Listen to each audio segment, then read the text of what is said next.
Coral reefs are not doing very well today. There's a lot of threats that they are facing, and all of them are due to human activities. There's been some estimates that we may lose many of our reef-building corals and our reefs by 2050, so it's not very far in the future within my lifetime. Amid this devastation is a glimmer of hope. Heading off the southern coast of Cuba lies one of the best preserved reefs on the planet. It might offer a key to saving reefs around the world. Jardines de la Reina es uno de los pocos arrecifes prístinos que todavía queda en no muchas regiones del planeta. Por tanto, conservarlo pues es una muy buena idea. My dream is always to go back in time. I always want to say, what was it like 100 years ago? And here we can do that.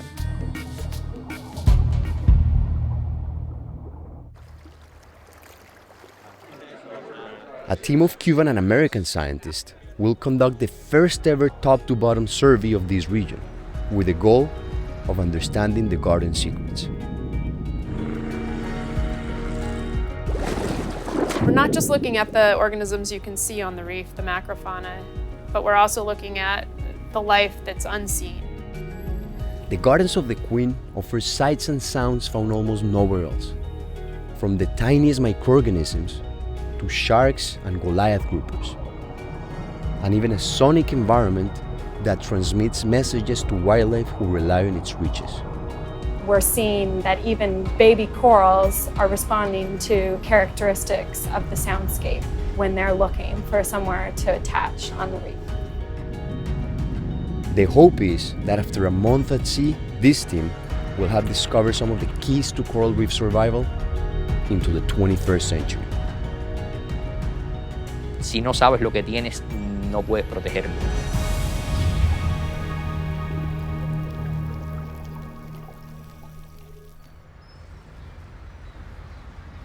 This story starts the same way that almost all stories in Cuba do, with the revolution. As the world industrialized at breakneck speed, Cuba, for better or worse, developed at a slower pace. Economic isolation, smaller industry and fewer tourists mean that many of the country's natural treasures have remained intact. But the Gardens of the Queen is more than just a byproduct of the revolution. The Castro government made conservation a cornerstone of their policy.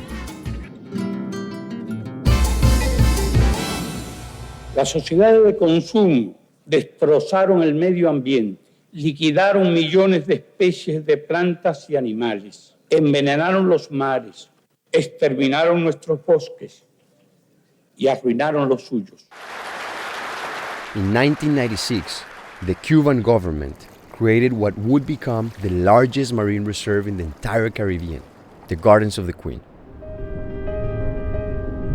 2 decades later, the reef is one of the best preserved on the planet.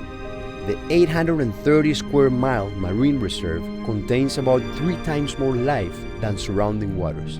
And most importantly, the coral ecosystem appears more resilient to the increasing pressures of climate change. Now, as the politics between America and Cuba are moving backwards, a joint Cuban-American team hope to conduct the most extensive expedition this region has ever seen. So when we get underwater at the gardens, which I can't wait, we'll see a seafloor that's covered with life. Basically, it looks like a busy little city. I often call the reefs the sort of analogous to Manhattan, where you have a lot of different life going in and out and very, very busy.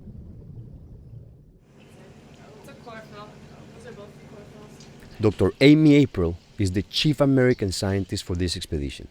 So one of the things that makes coral reefs so special is that they're able to harvest the sun's energy and use that to make carbon, to make life. So corals in particular harbor these symbiotic algae, these little tiny plants that live in their tissues, and their job is to harvest the light and to help the coral convert that into sugars.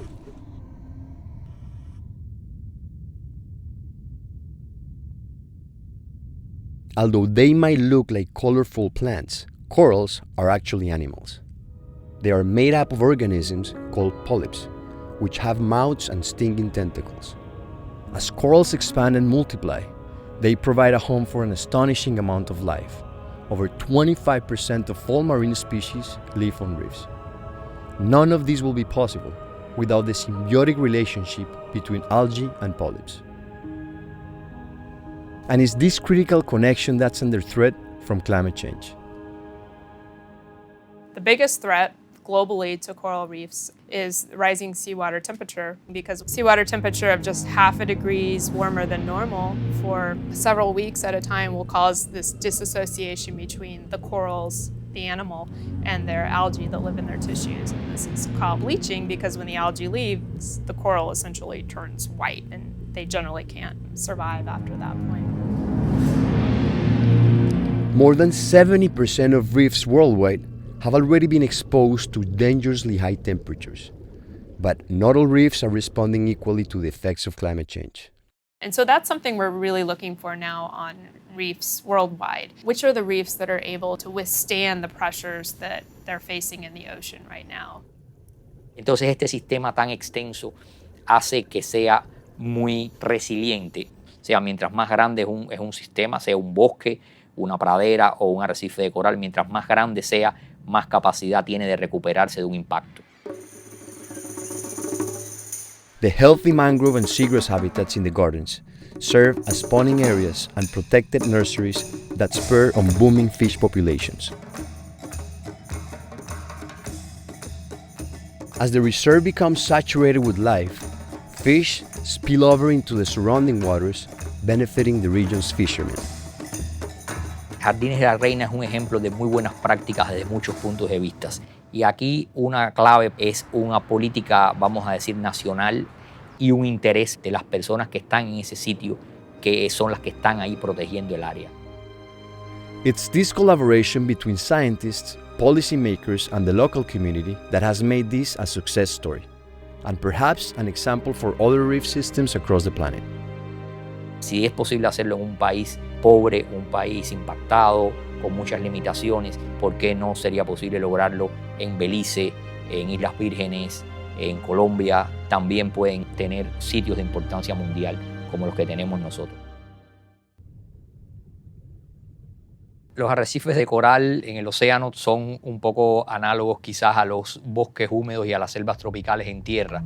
O sea, en el océano posiblemente sean los ecosistemas que mayor variedad de vida contienen. The diversity in the gardens is likely one of the important factors behind its resilience. A reef teeming with life is much more capable of surviving rising temperatures than a system that's already been weakened by pollution, overfishing, and tourism. It's complex, it's intricate, it's fragile. And as you descend and you start to look at this overwhelming abundance of life and diversity, all I see is life stacked upon life, stacked upon life.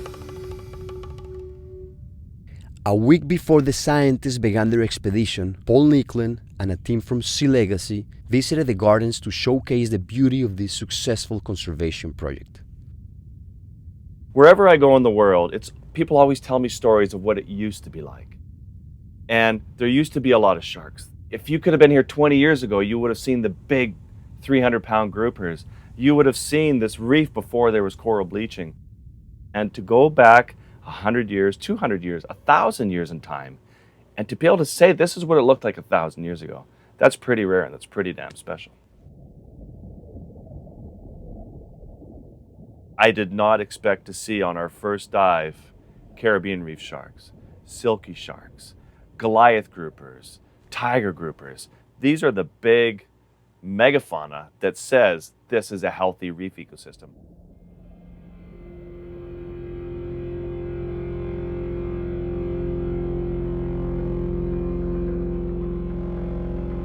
One of the most striking residents of the gardens is one you might not expect to find on a coral reef, the American crocodile.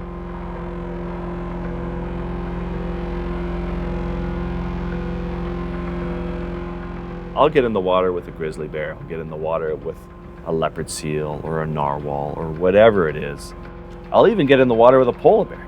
A crocodile, on the other hand, is something that I've always been nervous about. But the more time you spend with it, you realize that they live on this ecosystem. They live on the fish and the sardines and the animals and the species in this mangrove. It's just another species that's indicative of a healthy mangrove ecosystem.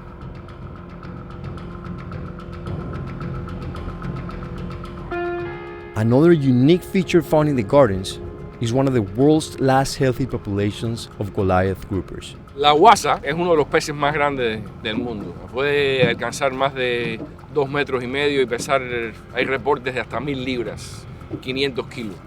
Es como un carro pequeño. Dr. Amargós is widely considered the leading expert in the gardens. He took part in the first surveys of the reef over 2 decades ago. Un lugar como este, que es fuertemente protegido, todavía en 20 años no ha alcanzado los máximos niveles. Y tiene niveles 2,5 veces, 3 veces superior a cualquier otro arrecife en Cuba y en el Caribe, y comparable con los mejores arrecifes conservados del centro del Pacífico.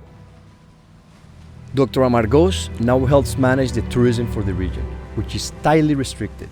Just a few thousand lucky divers are allowed to visit the reef every year. We've said it all along that if you protect it, it will thrive. And you say those words all the time, but everywhere you go, you never get to see it. But now here, we have stepped into a sample size of 1 of it is protected and it is near perfection. The gardens have remained a mystery for so long, partially because it's been so hard for scientists to access the area. No non-Cuban research vessel has ever been allowed into the gardens, but all of that changes with this expedition. The Alucia will serve as the hub for the greatest scientific exploration that the Jardines region has ever seen.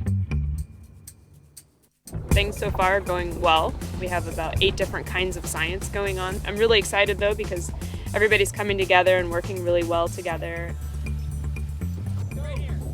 Dr. April and her graduate student are studying the microbes in and around corals and the chemicals that are in the surrounding water.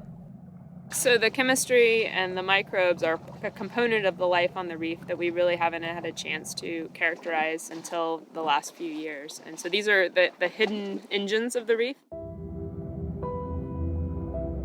The exchange of chemicals forms the basic currency for reef ecosystems. Nutritious chemicals are taken in, and waste chemicals are pushed out. These are the cycles that allow coral systems to grow and facilitate the transfer of energy all the way up the food chain. So the chemistry, the molecules, they're fundamental features of every ecosystem on Earth, including reefs, and our goal is to understand how they are doing that and how they help keep a reef, and especially a pristine Cuban reef, healthy. Other members of the expedition are surveying coral cover, analyzing the fish biomass in the region, or seeing how corals take in different chemicals. Most of these experiments have never been done here before, like the work that Dr. Lilis is doing with reef soundscapes. So most people have no concept of what it sounds like underwater, and that's something that's kind of exciting for me because I blow people's minds all the time by telling them about how it's not this quiet, peaceful place necessarily that we think, and then there's also tons and tons of sounds underwater.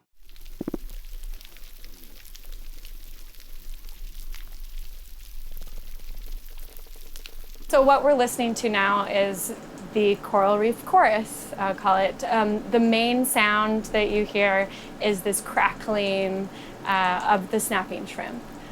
And then if you listen really closely, you can hear individual fish croaking sounds, sometimes thumping, and that's their swim bladder reverberating.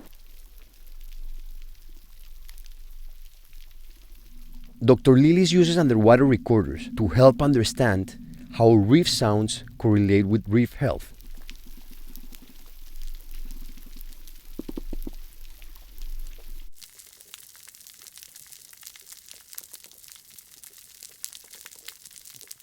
So fish need to find a reef, and they're in this vast ocean environment. When they're first spawned, they're moving through the coastal area, and they need to find a reef to settle down on and become adults. And one of the things that first brought soundscapes to the forefront was evidence that these reef fish are using reef sound. We're seeing that even baby corals are responding to characteristics of the soundscape when they're looking for somewhere to attach on the reef.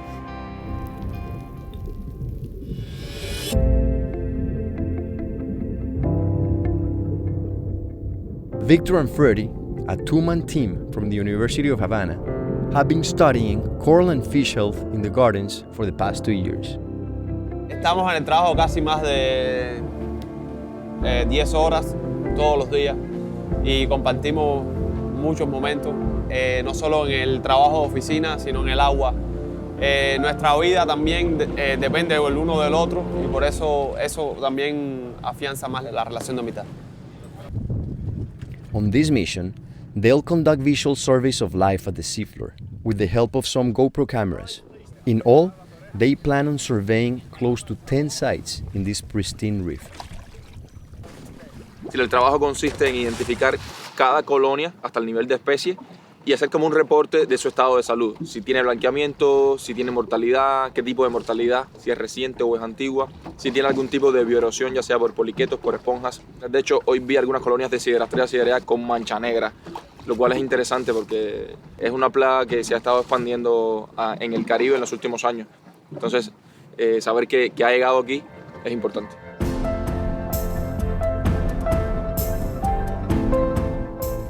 Their work will lead to a more comprehensive understanding of this system's health, providing a small piece in the puzzle of reef resilience. Bueno, yo tengo una frase que me gusta emplear y es que el camino más corto siempre empieza con dar el primer paso. No importa que estemos haciendo esto a una escala pequeña, lo importante es que estamos haciendo algo y que de alguna manera esto se va a ver reflejado en otros lugares y tal vez sirva de aliento a otras personas para que sigan nuestros pasos. Con solo una persona que lo vea y sienta pasión por el mar, pienso que nuestra tarea está hecha y vamos a seguir haciéndolo hasta que el cuerpo nos dé. Out here on the water, the scientists are focused on their research, but the expedition has another goal that goes beyond science, showcasing U.S.-Cuba scientific collaboration. Está ocurriendo esta expedición entre Cuba y Estados Unidos en un momento realmente muy difícil entre las relaciones entre los dos países. Entonces tratar de mantener ese vínculo de unión haciendo cosas a pesar de que es muy difícil es muy importante. Less than a month before the expedition, President Trump ejected Cuban diplomats from the U.S. in retaliation for an alleged sonic attack on the American embassy in Havana. Effective immediately, I am canceling the last administration's completely one-sided deal with Cuba. In November, while the team was diving in the gardens, Trump reinstated many of the travel and trade restrictions that were removed under the Obama administration. We will enforce the ban on tourism. We will enforce the embargo. In light of the increasing political tensions, the international collaboration happening aboard the Alucia takes on even more importance. La ciencia ahora mismo está sirviendo de pretexto para unir a dos pueblos, ¿no? Como que americanos y cubanos trabajando de conjunto en arrecifes cubanos, pues eso salva cualquier otra diferencia. Entonces a veces no es solo científico, puede trascender la ciencia y en el futuro quizás hasta sea más importante el contenido político y el mensaje que se envía con esta diplomacia de agua salada puede ser más importante incluso que la propia actividad científica que hacemos nosotros. Despite the political situation, the scientists were able to continue their month-long expedition, collecting data that will serve to unlock the garden's mysteries. We've hit so many sites here in the Jardines region, so we have gotten a really good glimpse of the biodiversity that we can see on these reefs. And then for the microbes and the chemistry, we're taking samples home and we're going to be able to analyze those over the next few months to a year. I'm really excited to take those steps with the Cubans as well. We were already talking about a conference that's happening in Cuba next fall, and that will be a perfect time to bring our teams together again and hopefully present the story of what we've found here in the Jardines region.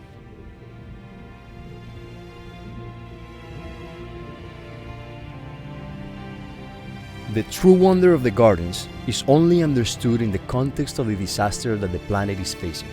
If we don't halt climate change, more than 80% of reefs will suffer severe bleaching by 2040. By the end of the century, every single reef on the planet will be at risk.